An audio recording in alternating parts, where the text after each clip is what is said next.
afternoon today. Today we will be having the deep talk about the newest OpenAI's Assistance API, which was released on the OpenAI's Developer Day on November. So it's still quite fresh. I had an opportunity to try this working in our Niffler application, which was developed here in deepsense. And also this application was also mentioned a few deep talks ago. I hope you know something about it. So I will tell you about some tools that can be found in this Assistance API. Okay, so the plan for today is that at first I will tell you what exactly is this API. Then I will tell you about three main tools which can be found in this API. This is knowledge retrieval, code interpreter, and the function calling tool. Then I will tell you how to use the playground, because this is of course the programming API, but fortunately you can use a playground in WebView, which is very convenient to try this out to better understand how it works. Then I will tell you about some advantages and disadvantages of this whole API from my subjective perspective. And at the end, I will tell about some exemplary use cases of this API. Okay, so starting, so to start, this Assistance API is an API for creating AI chatbots in your applications. So it's a software tool. It's typical API. It helps you to connect with the OpenAI's large language models, LLMs, in a new way, which helps you solve some problems, some everyday problems. We will be talking about them. So this API uses all of the possible models. You can choose a model, of course, only the OpenAI's models like GPT-4, GPT-4 Turbo, GPT 3.5, etc. It also uses the tools. I will talk about them, and it can use the knowledge, the external knowledge that you can give to it. So like your external document or any data source you want. Okay. So the first tool I'm going to talk about is the knowledge retrieval tool. And to start with, to define a problem that we want to solve, is that in general you cannot ask large language model about any document's content, or any data source content. It was trained on some amount of data, and this is its knowledge. And for example, you have some other document that you want to ask the LLM about. It doesn't have knowledge about this document because it wasn't trained on it. It's quite obvious. If you would like to ask something about this document, it could hallucinate, could give you wrong answer. So the current solution that for this problem, the most known solution for this is so-called RAG process. So it's retrieval augmented generation. And let's dive into it just for a second. The current solution, this RAG problem, looks like this.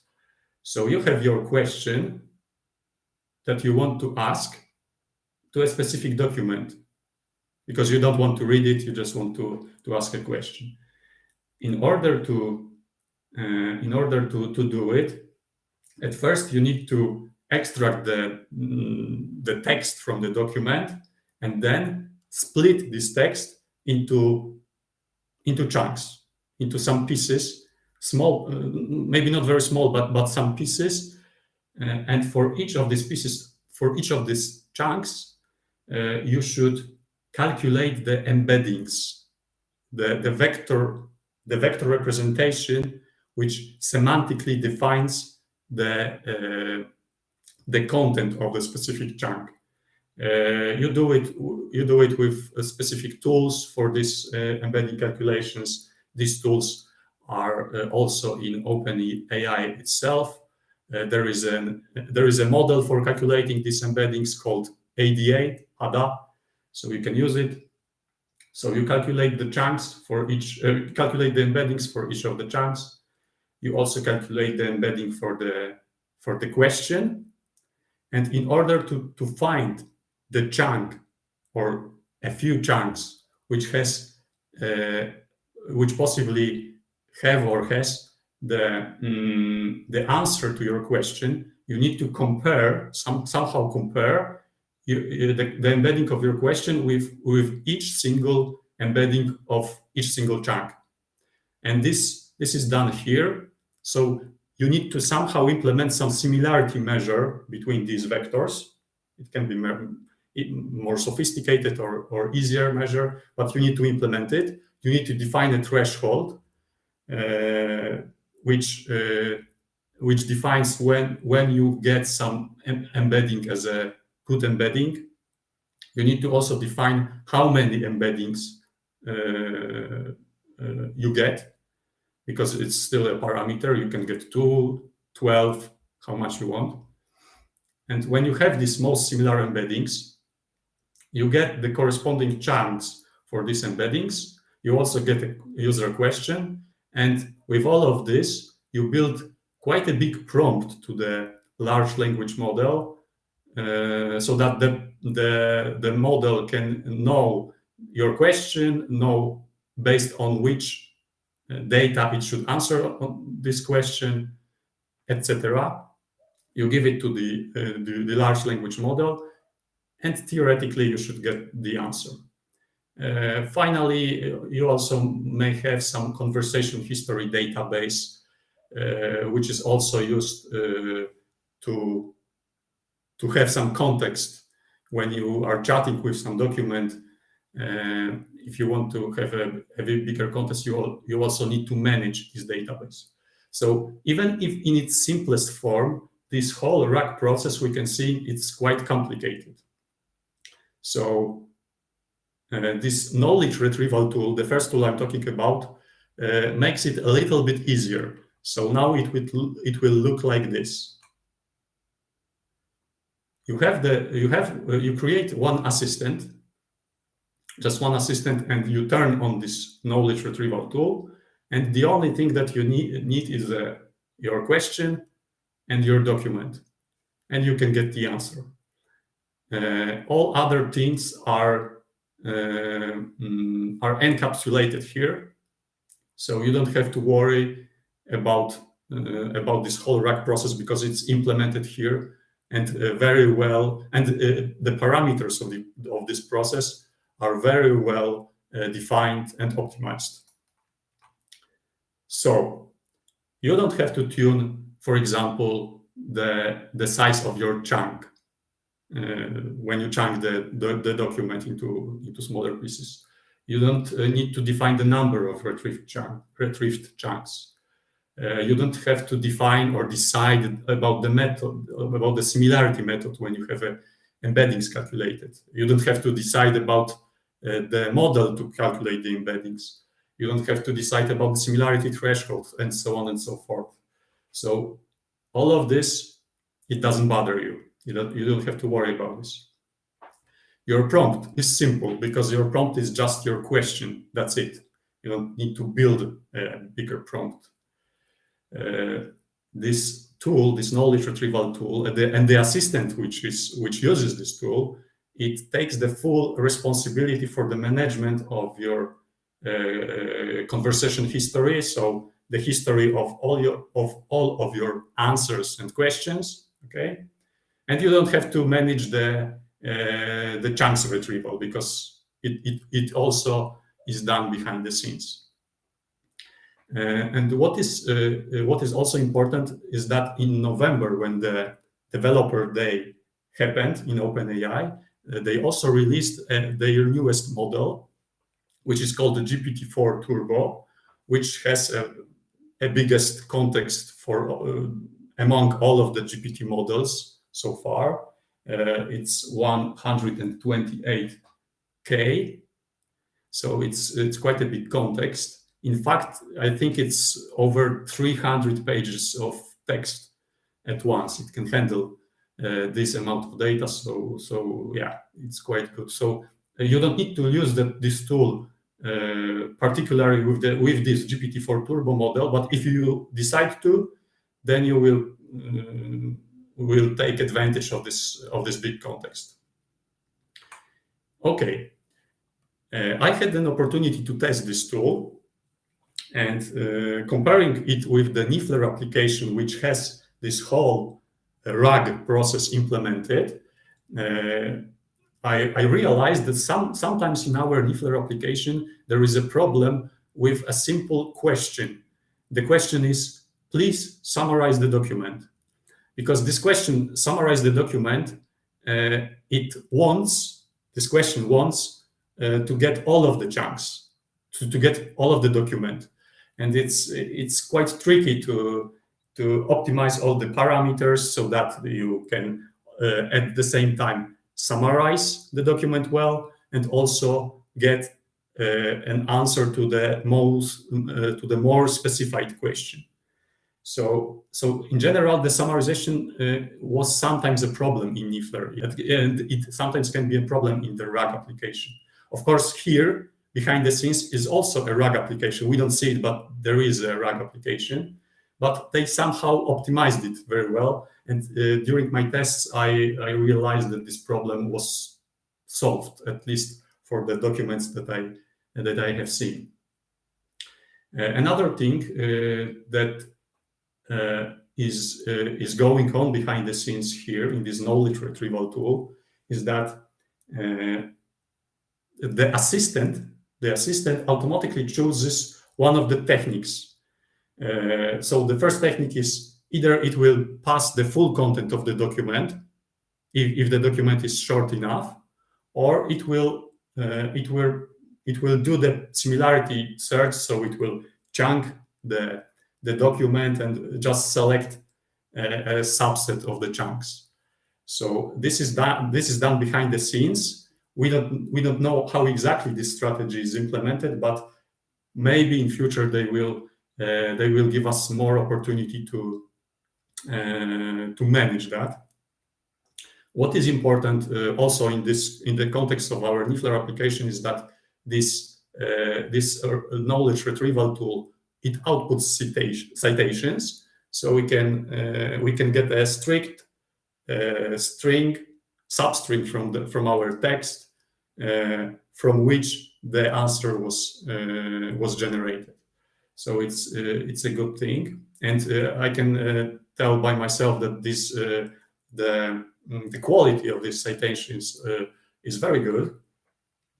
And what is also important, and we must be aware of, that now this assistant, this knowledge retrieval tool assistant, uses as much history and as big number of chunks as possible. So now we cannot manage it, but maybe there would be some other strategies implemented in future, because this whole assistance API is still in the beta version. Okay, so let's dive into another tool, which is called Code Interpreter. And the problem here is that the problem at the beginning that we want to solve is that you cannot make the computations with the large language models. Because if you would like to ask some question like this question to compute something, if you would like to ask about the large language model, you might get the hallucinated answer. So you cannot do it. So for this example, I did this example. The LLM gave me the wrong answer. So when we are using this tool, this code interpreter tool, this looks like this. So we have the question, the same question. This could be any math or code problem, and you give this question to the assistant, and you get the good answer. So let's check what happens here inside this assistant. So here, of course, at first the question goes to the LLM itself. Assistant gives the question to the LLM, and LLM, let's say, decides that it cannot give you an answer directly. It needs to generate some code at the beginning. Okay, so it generates the Python code to answer your query, and then this Python code goes to the interpreter. It is all in a sandboxed execution environment. The Python interpreter gives the result to the LLM. If the result is okay, then LLM outputs the answer, creates the final answer with the output from the interpreter. If it is not okay, or maybe there was some error in interpreter, the whole process starts again. So the new code is generated, and so on and so forth. There could be also some problems, like a very, very, very complicated problem which needs some steps, some sub-steps. And in this case, when you would ask about a very complicated problem, it will iteratively collect all of the steps one by one, and iteratively generate the code and execute it. So that finally you will get your answer. And if the Python interpreter fails, also LLM will fight to the very end until it has a successful answer. Okay. In this code interpreter assistant, the insight is still the same, but there is also another possible use case when you have a little bit different input and output. So you don't need to only input your question, but you can also input some data file. And for example, if you have some, I don't know, data file in this CSV file with your tabular data, and you want to visualize it, you can give this question, this input to your assistant, and you can get the answer about the diagram that you just get and the diagram itself. So it's your output image. So in fact, files can be an input and an output to this code interpreter assistant. It's very good. Also, data files could be an output. So you could imagine that you change your data, your tabular data, into some other tabular data. So it's perfect for data processing and visualization. The third tool I'm going to talk about is the function calling tool. So the problem here is that in general, you cannot run any function with large language models. So for example, we have a question: what's the weather in Warsaw? I would like to know what's the weather in Warsaw. When I asked LLM about it, it tells me that it cannot provide this type of answers because it doesn't know the current weather, of course. And I wasn't very happy about that. So I did another trial. So I created my own function, which for the specific city, it gives me the weather, like the temperature. So I gave it the function. I gave it that it needs to be done for the Warsaw, it's the city. And it still told me that it cannot run the code. It cannot run the code directly. This function calling, generally LLM by itself cannot run the code. It's quite obvious. But if we create the function calling assistant, so the assistant using this tool of the function calling, we can do it this way. At first, at the beginning, we need to describe the function in JSON. Just give the JSON description of the function for the assistant, so that he will know how does the function looks like. We don't give it the definition of the function. We just give it the description, the short description, like the name, the short description, parameters, etc. This is very small amount of data. We ask our question to the assistant, and when the assistant finds out that this question needs to call a function which was defined for this assistant, of course, in this example, I defined only one function, but you can define as many functions as you want. So as many different functions as you want, of course. So when it realizes that it needs to call a function, it gives me the information that, yeah, I need to call this specific function with this specific parameter. So to call the getWeather function with the Warsaw parameter. So now, having this information, I can call on my programmer side by myself, I can call this function with this parameter, and I can get the result. And theoretically, I can stop here because I have the result on my own. But if I want this result to be presented in a natural language way, so in nice sentence, I can give back this function result to the assistant. It understands that this is the result of the function, and it builds a nice answer for me. So it's currently almost 3 Celsius degrees in Warsaw. Okay, so it's a nice answer that I wanted to have. I will give you some another function examples to maybe broaden your imagination. So besides getWeather, you could define a function to turn on the lights in your house, or maybe set the volume of your television, or maybe, I think it is very important to web search by some phrase, so to do the web search. Some phrase, so you don't need to Google something, but you just create your assistant, give it a query in natural language, and it will do the web search for you. You can do, I don't know, something with household appliances or your car. It depends only on what you will connect. You will programmatically connect to this function calling tool.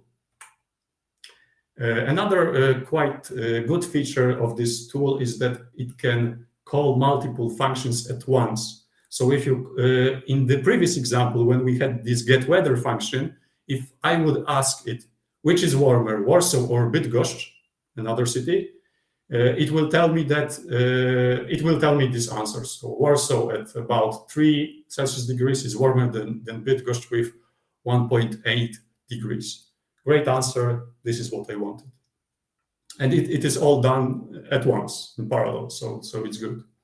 This function calling tool, it existed even before this developer day on November, but now, at least they said that with the newest GPT-4 Turbo model, this function calling tool should more accurately give you the function parameters. So like Warsaw or Bydgoszcz, it would extract these parameters in a more accurate way.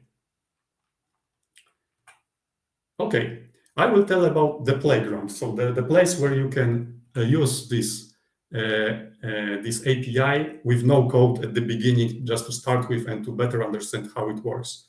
So when you go to the platform.openai.com/playground site, of course, assuming that you already created your OpenAI API key, then you will see something like this. So I will tell one by one about 3 sections of this playground. So the first section is when you define your assistant's name. Okay, you define how it should behave. So it's system prompt for it.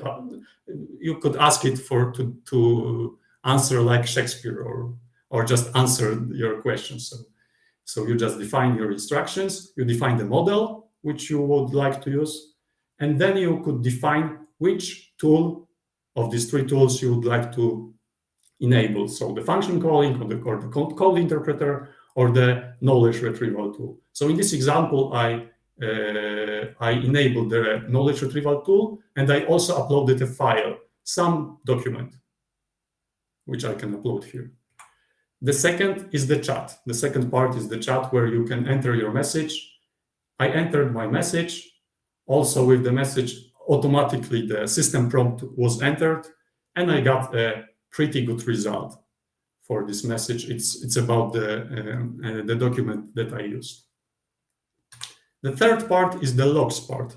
It's quite important for the developer to better understand which HTTP methods are called one by one during this whole process. So it may give you some better understanding how it works, how to implement it in your code. Okay, so finally, some advantages and disadvantages of this API. The first advantage is the simplicity. So it's very simple. In a most basic way, you just create an object assistant. You just and define which tool or tools you want to enable. You create an object of a conversation thread, connecting it to the assistant. You create an object of the message that you want to send to this thread, and then you define an object of a run. So it's like a telling, now I want to run my message, and basically that's all. So it's very simple. I strongly encourage everyone to try it out. When I tried this knowledge retrieval tool in the context of Niffler app, I realized that in citations I could do the evaluation on some database on citations. I realized that my F1 measure was better by 12 percentage points, which was quite a big number in my case. So the citations were better, and also the answers. I couldn't measure it, but my general feeling after some organized tests is that the answers are also better. My user experience of answers are better, and their accuracy is a little bit better. So even if the Niffler application has some tuned parameters, it's not very easy to tune them. They did it on the side of this API. They did it very well. As I said before, there is a possibility to use multiple tools at once, or for example, function calling together with knowledge retrieval, etc. So you can combine them. And I think it is very good for data science app benchmarking. So even if you are creating your own, for example, RAG application, it's totally okay. But if you want to have some benchmark at the beginning, I strongly recommend to use this API. Yeah, just to get a benchmark. Hopefully, you will get better results with your research. What are the disadvantages? One disadvantage is the biggest one is that it's still the beta version. It's still important. One big problem and funny problem that I had is that when I uploaded a file to the specific assistant, I think it was knowledge retrieval tool, it told me that it cannot see the file. So I changed the prompt, the system prompt, and I told it, no, you have the file, don't worry, everything is okay, and it worked. So I found this solution in the internet. It's strange that it works, but yeah, that's how it is right now. Of course, it's a closed source paid solution, so it's a disadvantage. The input to the LLM is full till now. So the conversation history, the size of the document that is in input, it covers the full capacity of the input of the LLM, so it increases the cost. Also, you cannot, as I said before, you cannot tune the parameters and manage conversation history in retrieval task. And there is also a limit per assistant of files. So it's 20 files per assistant that you can upload for now. If you want more, you need to create another object of assistant. Okay, at the very least are some example use cases. So the most obvious one is a knowledge retrieval chatbot for your documents. It's quite obvious. Another one is you can create a generalized assistant for any task that you want. So we can create an assistant that can just create some notes. When you tell it, create me a note of something, it will create a note for you. It can send the email for you, set up a meeting, anything, virtually anything. And what is very important is when you, for example, imagine that you are using Microsoft Word. I don't know if it has the API, the programming API, Microsoft Word, but probably some other tools have this API. So when you are using Microsoft Word, you, for example, want to create some table with some structure, with some formatting, and to do it, you need to click over the tools in the Microsoft Word, and it takes some time. So you can theoretically you could build some tool which does the clicking for you, and you could just write down that you want to create a table like this with this formatting, etc., etc. And theoretically it will all would be done for you. Another thing, the very last use case I think about in this whole assistance API is that you could connect different devices with no protocol. Because, for instance, if you would like your fridge to talk to your microwave oven, you would need to strictly define how they communicate with each other. And now, using the function calling tool, for instance, you could define the functions that can be done on the microwave oven side and on the fridge side, and then their protocol of communication will be just the natural language itself. Of course, this protocol could be also to you and your fridge, so not only between the devices, but also between you and the devices. And there are other examples of devices like cars, smartphones, or any IoT device. Okay, I really hope that you will find some time to try this API. Today it is all. Thank you and see you next time.